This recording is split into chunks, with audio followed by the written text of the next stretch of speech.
Ready? વિદ્યાર્થી મિત્રો, આંકડાશાસ્ત્ર આપણે પૂર્ણ કર્યું. હવે વિજ્ઞાનની અંદર આપણે નવા પાઠ તરફ જઈએ. ચોથો પાઠ આપણને આપેલો છે કાર્બન અને તેના સંયોજનો. અગાઉના પ્રકરણોની અંદર તમે ઘણા બધા સંયોજનો ભણ્યા, પણ આ પ્રકરણની અંદર આપણે નવા પ્રકારના સંયોજનોનો થોડોક અભ્યાસ કરીશું.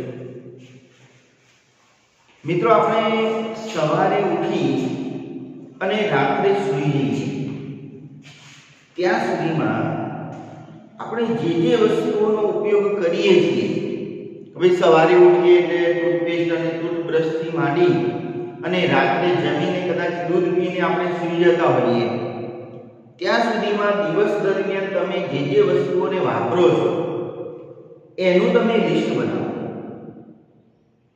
અને એ વસ્તુઓ શામાંથી બનેલી છે. હવે કાચમાંથી બનેલી છે, માટીમાંથી બનેલી છે કે અન્ય પદાર્થોની અંદરથી બનેલી છે. તો એ લિસ્ટની અંદર આપણે જોઈએ તો મોટા ભાગની વસ્તુઓ આપણી કાર્બનની બનેલી છે. હવે આપણને કેવી રીતે ખબર પડે કે એ વસ્તુ કાર્બનની બનેલી છે?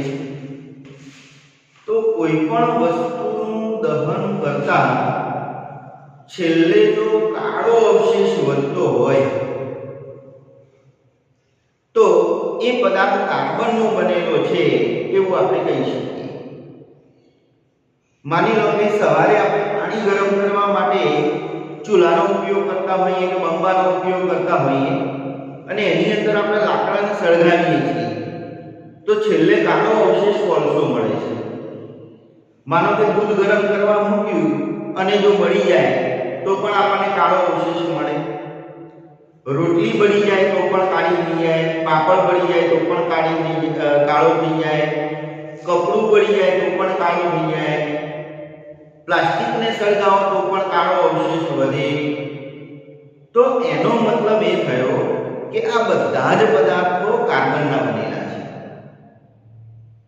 અરે માણસ મરી જાય ને એને સળગાવો તો પણ છેલ્લે કાળો અવશેષ વધે. એનો મતલબ આપણા શરીરની અંદર પણ કાર્બન છે. મિત્રો, પૃથ્વીના પોપડાની અંદર અને વાતાવરણની અંદર કાર્બનનું પ્રમાણ બિલકુલ ઓછું છે, અલ્પ માત્રામાં કાર્બન છે.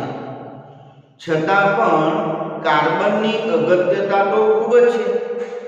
માનો કે પૃથ્વીના પોપડાની અંદર ખનિજ સ્વરૂપે 0.02% કાર્બન છે. કાર્બોનેટ, હાઇડ્રોજન કાર્બોનેટ, કોલસો, પેટ્રોલિયમ. વાતાવરણની અંદર કાર્બનનું પ્રમાણ 0.03% છે, એટલે ખૂબ અલ્પ માત્રામાં છે. છતાં પણ એનું જે સ્થાન છે એ અદ્વિતીય સ્થાન છે, સર્વતોમુખી છે એવું આપણે કહી શકીએ. કેમ કે મોટા ભાગના પદાર્થો કાર્બનના જ બનેલા છે. મિત્રો, અત્યાર સુધી તમે જે કંઈ સંયોજનો ભણ્યા એ મોટા ભાગે આયનીય સંયોજનો ભણ્યા અને એના ગુણધર્મો પણ ભણ્યા. આયનીય સંયોજનો એ આયનો દ્વારા રચાય છે. ધન અને ઋણ આયન જોડાય અને આયનીય સંયોજનો બને છે. બંને વચ્ચે પ્રબળ આકર્ષણ બળ છે. એટલે તમે એના ગુણધર્મોની અંદર એવું ભણેલા. હવે આયનીય સંયોજનોના ગલન બિંદુ અને ઉત્કલન બિંદુ ખૂબ જ ઊંચા હોય છે. ઘન સ્વરૂપની અંદર એ વિદ્યુતના અવાહક છે, પણ પીગાળેલા સ્વરૂપે અથવા તો દ્રાવણ સ્વરૂપે વિદ્યુતના સુવાહક છે. બરાબર, આવું તમે ભણેલા. પણ હવે આપણે થોડાક કાર્બનના બંધન ક્ષમતા જે છે એની તરફ આપણે જવું છે. કાર્બન જે છે એ આયનીય સંયોજન બનાવી શકતો નથી. આમ તો તમે ધોરણ 9 ની અંદર એવું ભણી ગયા, અષ્ટકનો નિયમ પણ ભણ્યા. કોઈ પણ તત્વનો પરમાણુ તેની સૌથી નજીકના નિષ્ક્રિય નિષ્ક્રિય વાયુ જેવી ઇલેક્ટ્રોન રચના પ્રાપ્ત કરવાનો પ્રયત્ન કરે છે. આવું તમે ભણ્યા. એના આધારે આપણે એની સંયોજકતા પણ નક્કી કરી શકતા કે કેટલા ઇલેક્ટ્રોન ગુમાવે, કેટલા ઇલેક્ટ્રોન મેળવે. આ બધું તમે ભણી ગયેલા છો. માની લો કે નિષ્ક્રિય વાયુઓ જે છે આપણા એ helium, neon, argon, krypton, xenon, radon. પણ મિત્રો તમે 20 પરમાણુ ક્રમાંક સુધી ભણેલા છો એટલે આપણે આટલા સુધીની જરૂર છે. અત્યારે આની કોઈ જરૂર નથી. એ તમે ધોરણ 11 ની અંદર જશો એટલે તમારે એની જરૂર પડશે. હિલિયમનો પરમાણુ ક્રમાંક 2 છે, નિયોનનો પરમાણુ ક્રમાંક 10 છે, આર્ગોનનો પરમાણુ ક્રમાંક 18 છે. આવું તમને ખ્યાલ છે.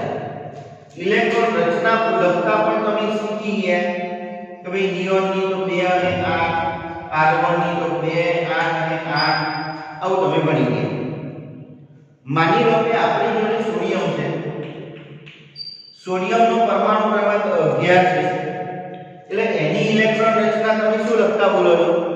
ખૂબ સરસ, 2, 8 અને 1. હવે આપણે એવું જોતા કે આ 11 જે છે એ આમાંથી કોની નજીક છે? તો 10 ની નજીક છે.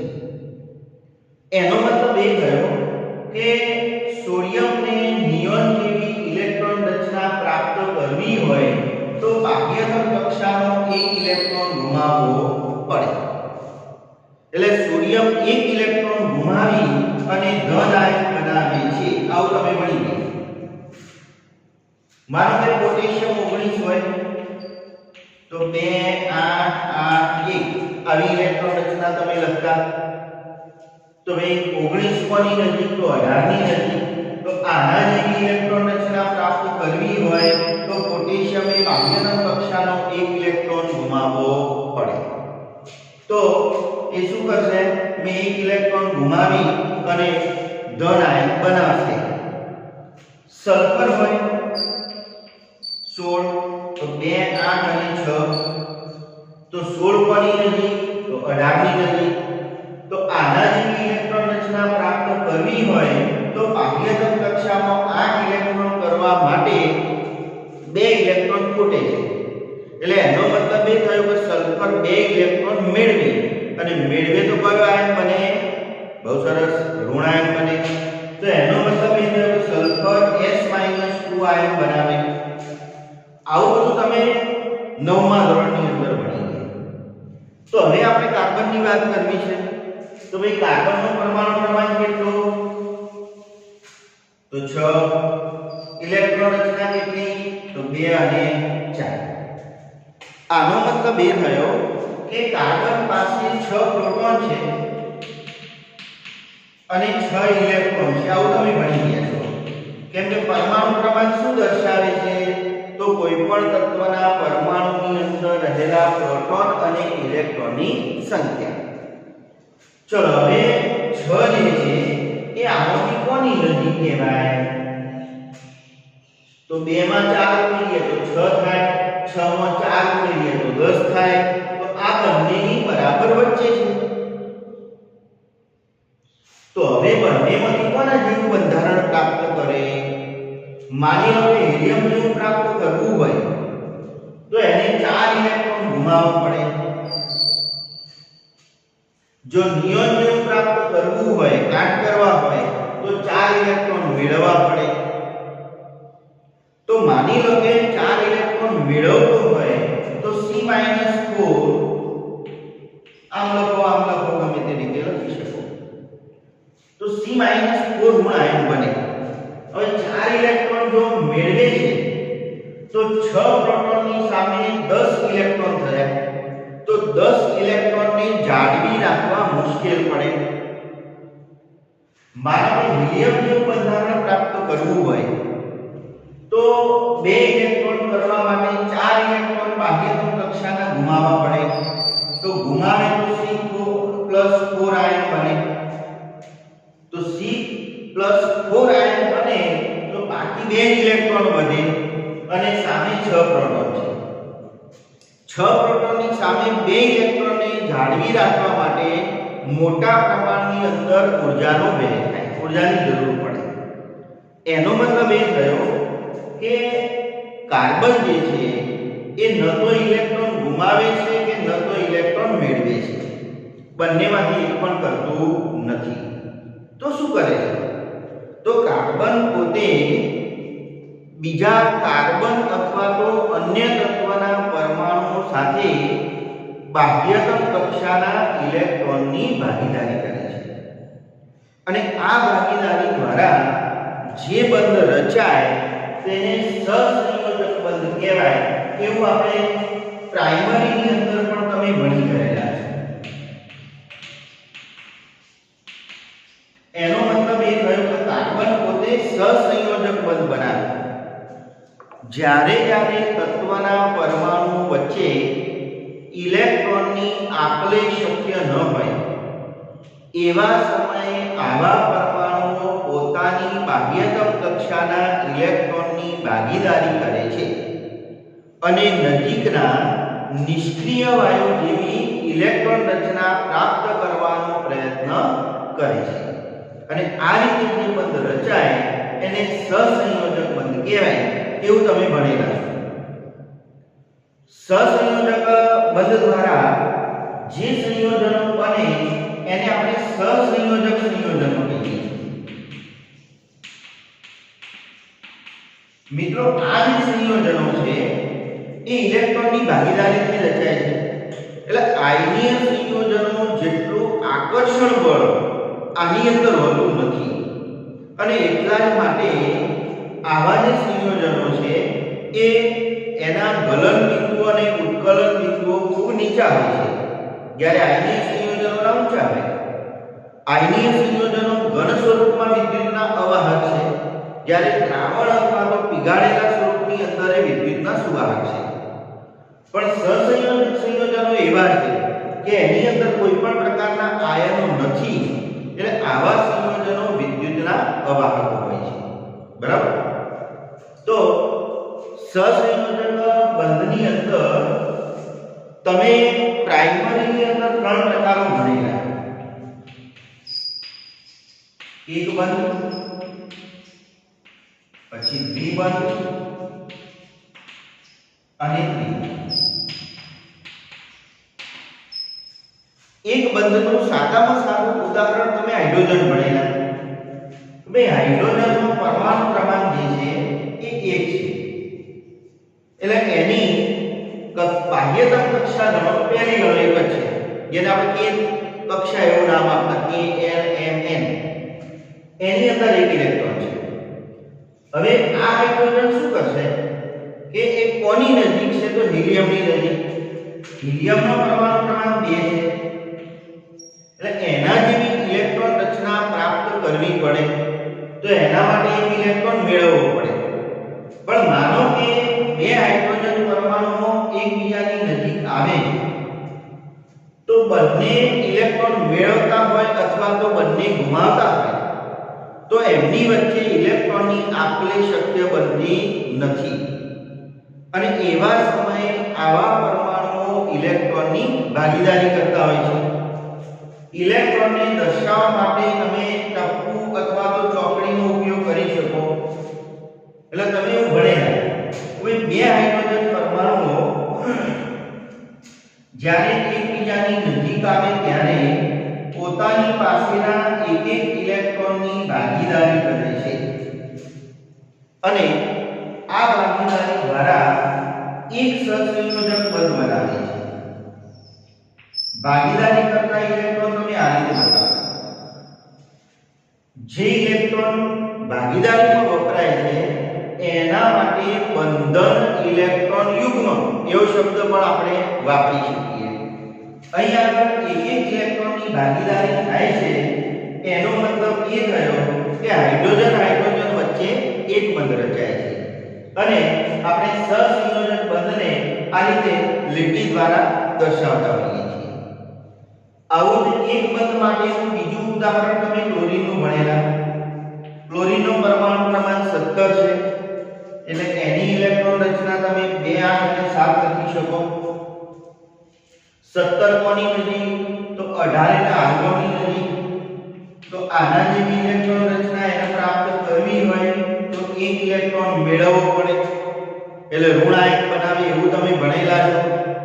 પણ મિત્રો જ્યારે બે ક્લોરીન પરમાણુઓ એકબીજાની નજીક આવતા હોય તો એવા સમયે બંને ક્લોરીન ઇલેક્ટ્રોન મેળવવાની વૃત્તિ ધરાવે છે, એટલે બંને વચ્ચે આપલેની ક્રિયા શક્ય બનતી નથી. એવા સમયે આ બંને ક્લોરીન પરમાણુઓ પોતાની સંયોજકતા જેટલા, ક્લોરીન એક ઇલેક્ટ્રોન મેળવે છે એટલે એનો સંયોજકતા એક છે એવો તો ખ્યાલ આવી જાય. એનો મતલબ એ થયો કે બંને પરમાણુઓ પોતાની બાહ્યતમ કક્ષાના એક એક ઇલેક્ટ્રોનની ભાગીદારી કરે છે. હવે બાહ્યતમ કક્ષાની અંદર ટોટલ 7 ઇલેક્ટ્રોન છે, એટલે આપણે અહીંયા ટોટલ 7 ઇલેક્ટ્રોન તો બતાવવા પડે, પણ સાથે 7 ઇલેક્ટ્રોન કોઈ ભાગીદારી કરતા નથી. ફક્ત જેટલી એની સંયોજકતા હોય એટલા જ ઇલેક્ટ્રોનની તો ભાગીદારી થાય. તો અહીંયા આગળ આપણે 7 ઇલેક્ટ્રોન બતાવી દઈએ. આ ક્લોરીનના પણ ટપકા વડે દર્શાવો તો પણ વાંધો નથી, અને આપણે ચોકડી વડે દર્શાવીએ તો પણ વાંધો નથી, તમને જે ઠીક લાગે. એટલે બંનેના આપણે 7 ઇલેક્ટ્રોન બતાવી દીધા. હવે ભાગીદારી કેટલા ઇલેક્ટ્રોન કરવાના છે? એક ઇલેક્ટ્રોન. એટલે આ ક્લોરીનનો એક ઇલેક્ટ્રોન અને બીજા ક્લોરીનનો એક ઇલેક્ટ્રોન એક ઇલેક્ટ્રોનની ભાગીદારી કરશે. બાકીના જે ઇલેક્ટ્રોન છે એ તો એમને એમ પડ્યા રહેશે, જેને અબંધકારક ઇલેક્ટ્રોન યુગ્મ એવો આપણે શબ્દ વાપરી શકીએ કે જે બંધ બનાવવામાં ભાગ લેતા નથી. એટલે આ રીતે ક્લોરીન ક્લોરીન વચ્ચે એક ઇલેક્ટ્રોનની ભાગીદારી થઈ અને એક બંધ બને. એટલે આ રીતે એક સહસંયોજક બંધ તમે ભણેલા છો. તમને યાદ છે કે ખબર નહીં, પણ પ્રાઇમરીની અંદર મને એવો ખ્યાલ છે કે તમે આ ભણેલા છો. હવે માનો કે આપણે દ્વિબંધની વાત કરીએ તો જેની સંયોજકતા 2 હોય એવા પરમાણુઓ આપણે લેવા પડે. માની લો કે ઓક્સિજનનો પરમાણુ ક્રમાંક 8 છે, એટલે ઇલેક્ટ્રોન રચના 2 અને 6 કહેવાય. તો 8 કોની નજીક કહેવાય? તો નિયોનની નજીક કહેવાય, અને નિયોનનો પરમાણુ ક્રમાંક 10 છે. તો આના જેવી ઇલેક્ટ્રોન રચના પ્રાપ્ત કરવી હોય તો 2 ઇલેક્ટ્રોન મેળવવા પડે, કેમ કે 8 કરવા છે. 2 ઇલેક્ટ્રોન મેળવે છે એનો મતલબ ઓક્સિજનની સંયોજકતા 2 છે. પણ મિત્રો જ્યારે 2 ઓક્સિજન પરમાણુઓ એકબીજાની નજીક આવતા હોય તો બંને પરમાણુઓ ઇલેક્ટ્રોન મેળવવાની વૃત્તિ ધરાવે છે, એટલે આપલેની ક્રિયા તો શક્ય બને નહીં. તો બંને શું કરે? પોતાની બાહ્યતમ કક્ષાના ઇલેક્ટ્રોનની ભાગીદારી કરશે. પણ કેટલા ઇલેક્ટ્રોનની કરશે? 6 ની કરે? તો ના, જેટલી સંયોજકતા છે એટલી. એનો મતલબ કે 2 ઇલેક્ટ્રોનની ભાગીદારી કરે. તો આ ઓક્સિજનની બાહ્યતમ કક્ષાની અંદર 6 ઇલેક્ટ્રોન, એ જ રીતે આ ઓક્સિજનની બાહ્યતમ કક્ષામાં 6 ઇલેક્ટ્રોન, અને બંને 2 ઇલેક્ટ્રોનની ભાગીદારી કરશે. હવે 2 ઇલેક્ટ્રોનની જો ભાગીદારી કરતા હોય તો કેટલા બંધ બનશે? તો એક ઇલેક્ટ્રોનની ભાગીદારી થાય તો એક બંધ બને. 2 ઇલેક્ટ્રોનની ભાગીદારી થાય તો દ્વિબંધ રચાય. તો આ રીતે ઓક્સિજન દ્વિપરમાણુ અથવા તો અણુ એવું પણ તમે કહી શકો. તો એની અંદર ઓક્સિજન ઓક્સિજનની વચ્ચે ડબલ બંધ બને, જેને આપણે દ્વિબંધ તરીકે ઓળખીશું. આ દ્વિસહસંયોજક બંધ કહેવાય. માનો કે 3 બંધની વાત કરવી હોય તો જેની સંયોજકતા 3 હોય એ ઉદાહરણ લેવું પડે. માનો કે નાઇટ્રોજન 7, તો એની ઇલેક્ટ્રોન રચના 2 અને 5. અષ્ટક પૂર્ણ કરવા માટે એટલે 8 ઇલેક્ટ્રોન કરવા માટે 3 ની જરૂર છે. એટલે એનો મતલબ એ થયો કે નાઇટ્રોજનની સંયોજકતા 3 છે. તો નાઇટ્રોજનની બાહ્યતમ કક્ષાની અંદર 5 ઇલેક્ટ્રોન છે, તો 2 નાઇટ્રોજન પરમાણુઓ જ્યારે એકબીજાની નજીક આવશે ત્યારે બંને પોતાની બાહ્યતમ કક્ષાના કેટલા ઇલેક્ટ્રોનની ભાગીદારી કરશે? 2 ઇલેક્ટ્રોન. અરે 3 ઇલેક્ટ્રોન. હવે 3 ઇલેક્ટ્રોનની ભાગીદારી કરશે તો હવે તમે બોલો કેટલા બંધ રચી શકાય? ખૂબ સરસ. એક ઇલેક્ટ્રોનની ભાગીદારી થાય તો એક બંધ રચાય, બે ઇલેક્ટ્રોનની ભાગીદારી થાય તો દ્વિબંધ રચાય. તો અહીં આગળ 3 ઇલેક્ટ્રોનની ભાગીદારી થાય છે તો કેટલા બંધ રચી શકાય? તો 3 બંધ રચી શકાય. એટલે એનો મતલબ એ થયો કે નાઇટ્રોજન વચ્ચે કેટલા બંધ બનશે? તો 3 બંધ બનશે. બરોબર. હવે આ તો એક જ પ્રકારના પરમાણુઓની વાત કરી, પણ માની લો કે એમોનિયા છે NH3.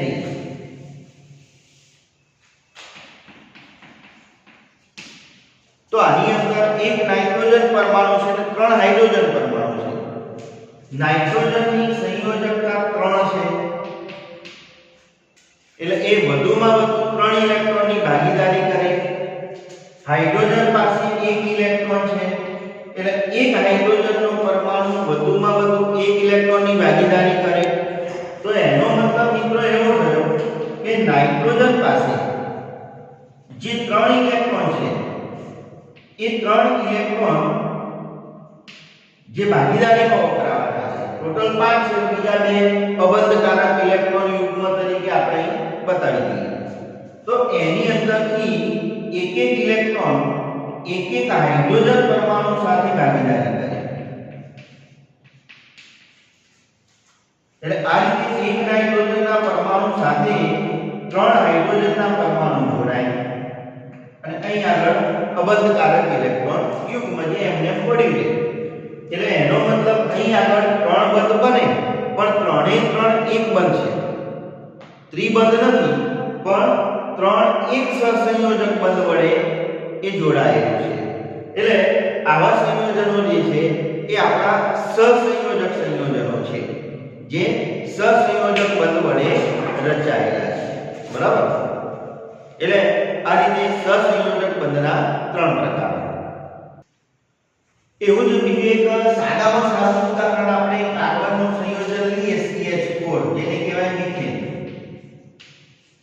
મોટા ભાગના બળતણોની અંદર મુખ્ય ઘટક મિથેન છે, બાયોગેસ છે, CNG છે. બરાબર. એની અંદર આપણે મિથેનનો ઉપયોગ કરીએ છીએ. કાર્બન જે છે એનો પરમાણુ ક્રમાંક 6 છે. અષ્ટક પૂર્ણ કરવા માટે એને 4 ઇલેક્ટ્રોન ખૂટે છે. એનો મતલબ એ થયો કે કાર્બન બાહ્યતમ કક્ષાના 4 ઇલેક્ટ્રોનની ભાગીદારી કરી શકે. હાઇડ્રોજન પાસે 1 ઇલેક્ટ્રોન છે એટલે હાઇડ્રોજનનો એક પરમાણુ તો વધુમાં વધુ 1 જ ઇલેક્ટ્રોનની ભાગીદારી કરી શકે. તો કાર્બન પાસે જે બાહ્યતમ કક્ષામાં 4 ઇલેક્ટ્રોન છે એમાંથી દરેક ઇલેક્ટ્રોન એક હાઇડ્રોજન સાથે ભાગીદારી કરે. એટલે એની જોડે વધુમાં વધુ તમે 4 હાઇડ્રોજન જોઈન્ટ કરી શકો. એટલે આ રીતે કાર્બનની 4 બાજુ એક બંધ આપણે બતાવી શકીએ. એક્ચ્યુઅલી ઓરિજિનલ બંધારણ આ રીતે ના લખાય. મિથેનનું ઓરિજિનલ બંધારણ તો આ રીતે બતાવવું પડે. એનો આકાર જ ત્રિકોણીય પિરામિડ જેવો છે. બરાબર. પણ સરળતા ખાતર આપણે આવું બતાવીશું તો કોઈ પ્રોબ્લેમ નથી. ખાલી સમજવા માટે આપણે આ તો લખીએ છીએ. તો આ રીતે મિથેનની અંદર પણ એક ઇલેક્ટ્રોનની ભાગીદારી થઈ અને 4 હાઇડ્રોજન આ રીતે જોડાય છે. બરાબર. એટલે આ રીતે તમે એને બતાવી શકો.